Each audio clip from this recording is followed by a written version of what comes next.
좌절에 무너지지 않는 법. 살다 보면 어떤 날은 이상하게도 아무것도 할 수 없을 것 같은 순간이 찾아옵니다. 몸이 힘든 것도 아닙니다.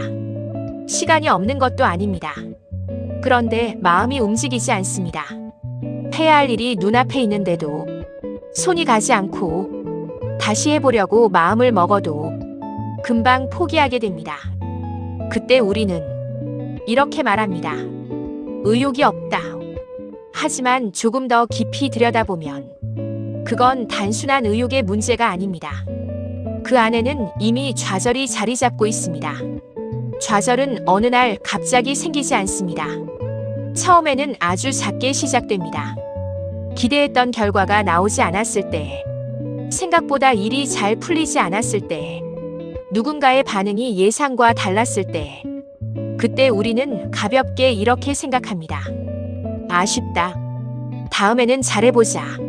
하지만 그 일이 반복되면 생각이 조금씩 바뀌기 시작합니다. 왜 계속 안 될까? 이건 내 문제가 아닐까? 그리고 어느 순간 이렇게 느끼게 됩니다. 이건 안 되는 일인가 보다. 이 지점에서 좌절이 시작됩니다.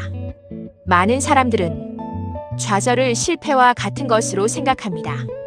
하지만 좌절은 단순히 실패했기 때문에 생기는 감정이 아닙니다. 좌절은 가능성이 사라졌다고 느껴질 때, 아무리 해도 바뀌지 않을 것 같을 때, 내가 할 수 있는 것이 없다고 느껴질 때, 그때 생깁니다. 그래서 같은 실패를 경험해도 누군가는 다시 시도하고 누군가는 멈춰버립니다. 차이는 결과가 아니라 가능성을 어떻게 느끼느냐입니다. 좌절은 한 번 느끼고 끝나는 감정이 아닙니다. 오히려 시간이 지나면서 더 깊어집니다. 그 과정은 이렇게 진행됩니다. 1단계는 생각의 변화입니다. 처음에는 상황을 문제로 보지만 점점 자신을 문제로 보기 시작합니다. 이번에 안 된 거야 이 생각에서 나는 원래 안 되는 사람인가? 하고 생각이 변하기 시작합니다. 2단계는 행동이 감소하게 됩니다. 시도하는 횟수가 줄어듭니다. 도전 자체를 피하게 됩니다. 해봤자 또 안 될 텐데. 3단계는 의욕의 소멸입니다.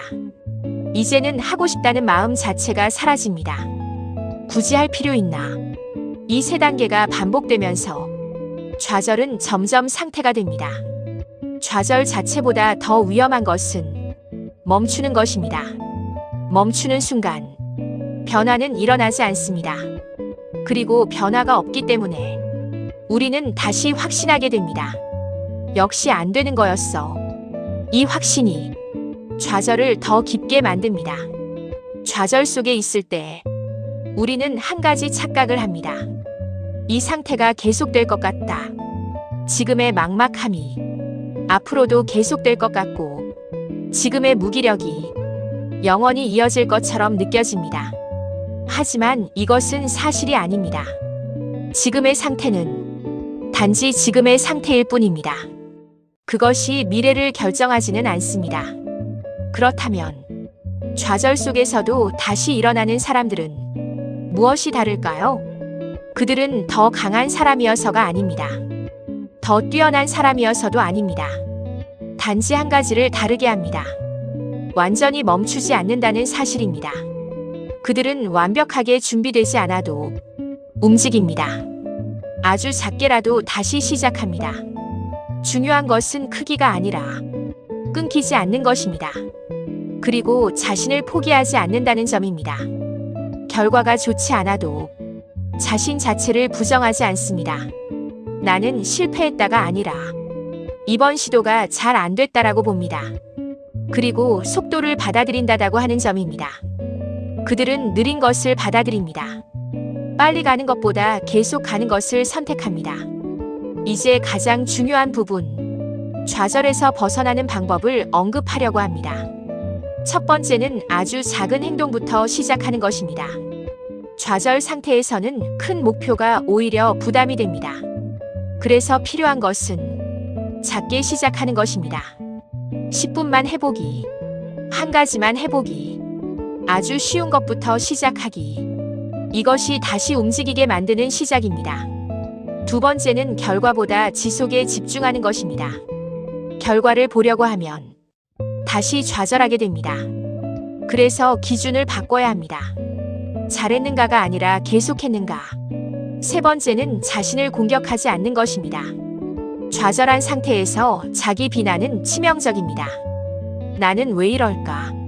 나는 안 되는 사람이다. 이 생각들은 우리를 더 멈추게 만듭니다.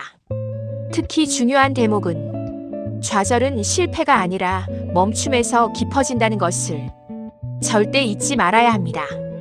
그리고 다시 시작하는 순간 이미 회복은 시작됩니다. 많은 사람들이 희망이 보이지 않는다고 말합니다. 하지만 희망은 눈에 보이는 것이 아닙니다. 행동 속에서 만들어지는 것입니다. 아주 작은 행동 하나가 다음 행동을 만들고 그 반복이 다시 가능성을 만들어냅니다. 우리는 흔히 이렇게 말합니다. 요즘 의욕이 없다. 하지만 의욕은 갑자기 사라지는 것이 아닙니다. 의욕은 결과입니다. 무엇의 결과일까요? 반복된 좌절, 계속된 실패 경험, 그리고 스스로에 대한 의심. 이 세 가지가 쌓이면서 의욕은 점점 약해지고 결국 사라진 것처럼 느껴집니다. 그래서 중요한 것은 의욕을 억지로 끌어올리는 것이 아니라 의욕이 사라진 구조를 이해하는 것입니다. 많은 사람들이 이렇게 생각합니다. 의욕이 생기면 시작해야지. 하지만 이 생각이 우리를 계속 멈추게 만듭니다. 왜냐하면 실제 순서는 정반대이기 때문입니다. 행동이 변화를 만들고 변화는 다시 의욕을 낳는 구조입니다. 의욕이 먼저가 아니라 행동이 먼저입니다. 이 말은 조금 불편할 수 있습니다. 하지만 회복의 핵심은 여기에 있습니다. 하고 싶어서 하는 것이 아니라 하기 싫어도 하는 것입니다. 물론 억지로 무리하게 하라는 뜻이 아닙니다. 아주 작게라도 움직이는 것입니다. 의욕을 되살리는 첫 번째 방법은 기준을 낮추는 것입니다. 의욕이 없을 때 가장 큰 문제는 기준이 너무 높다는 것입니다. 이 정도는 해야지. 이 정도는 되어야 의미 있지. 이 생각이 시작을 막습니다. 그래서 기준을 이렇게 바꿔야 합니다. 아주 조금만 해도 괜찮다. 1시간이 아니라 10분도 괜찮다. 완벽하게가 아니라 대충이라도 한번 해보자.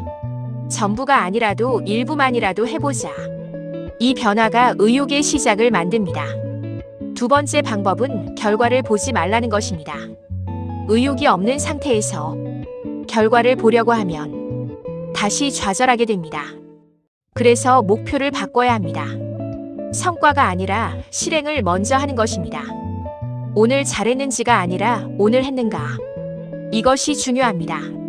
세 번째 방법은 리듬을 만들어 보는 것입니다. 의욕은 한 번에 크게 생기지 않습니다. 반복 속에서 만들어집니다. 하루에 조금씩이라도 같은 시간에 같은 방식으로 움직이기 시작하면 그 자체가 리듬이 되고 리듬이 의욕을 만듭니다. 이제 우리는 중요한 사실을 알게 됩니다. 의욕은 시작이 아니라 결과라는 것을 말입니다. 많은 사람들이 의욕이 생기기를 기다립니다. 하지만 기다리는 동안 아무것도 변하지 않습니다. 움직이면 의욕이 생깁니다. 멈추면 더 사라집니다. 처음에는 아무 느낌이 없을 수 있습니다. 억지로 하는 것 같고 여전히 마음은 무겁습니다. 하지만 그 상태에서도 계속하면 어느 순간 조금 달라집니다. 조금 덜 힘들고 조금 덜 무겁고 조금 더 해볼 수 있을 것 같은 느낌. 이 작은 변화가 회복의 시작입니다. 이 이야기를 한 문장으로 정리하면 이것입니다. 의욕은 기다리는 것이 아니라 만들어가는 것이다. 그리고 아주 작은 행동이 가장 큰 변화를 만든다. 우리는 오늘 좌절에 대해 이야기했습니다. 그리고 그 좌절 속에서 다시 일어나는 방법과 무너진 의욕을 다시 살리는 방법까지 알아봤습니다. 이제 우리는 알게 되었습니다. 우리는 멈출 수는 있지만 다시 시작할 수도 있는 존재라는 것을. 오늘 준비한 영상은 여기까지입니다. 여기는 시니어 캠퍼스입니다. 우리는 오늘도 인생의 길 위에서 나를 찾아가는 여행을 하고 있습니다. 다음 편에서는 감정은 조절할 수 있는가 라는 주제로 함께 걸어가겠습니다. 오늘 영상이 조금이라도 마음의 울림이 되셨다면 구독과 좋아요로 함께 응원해 주십시오. 감사합니다.